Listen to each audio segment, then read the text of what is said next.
আল্লাহ সবচেয়ে নারাজ হন মানুষের ক্ষতি করলে। কথা কি বুঝতে পারছেন? আমরা মুসলমানরা বুঝি না, আমরা বোনের হক, স্ত্রীর হক, স্বামীর হক, মায়ের হক মেরে দিয়ে ওজনে কম দিয়ে হজ উমরা করি। ভাই লাভ নেই, জীবনে হজ করবেন না, মসজিদে 1 টাকা দেবেন না, কিন্তু বোনের 20 টাকা দিয়ে দেন, বউয়ের 20 টাকা দিয়ে দেন, মায়ের 20 টাকা দিয়ে দেন, ইনশাআল্লাহ আপনি আল্লাহর ওলি হয়ে যেতে পারবেন।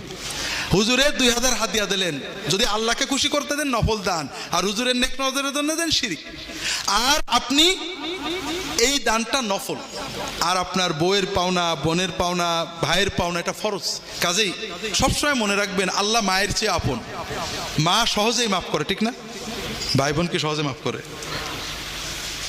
কাজেই আল্লাহর কোনো বান্দা যেন আমাদের দ্বারা ক্ষতিগ্রস্ত না, বিশেষ করে আমাদের সাথে যারা থাকে, আমার স্ত্রী, আমার স্বামী, আমার ভাই বোন, ছেলে মেয়ে, তাদের পরে ইনসাফ করা আমাদের দায়িত্ব, তাদের হক আদায় করা দায়িত্ব, পাড়া প্রতিবেশী। আমি মানুষের উপকার করতে না পারি, অন্তত কারোর হক নষ্ট না হয়। 2 নম্বর, সাধ্য হলে মানুষের উপকার করা। তাহাজ্জুদের নামাজ পড়ার চেয়েও মানুষের উপকার করার সওয়াব অনেক বেশি।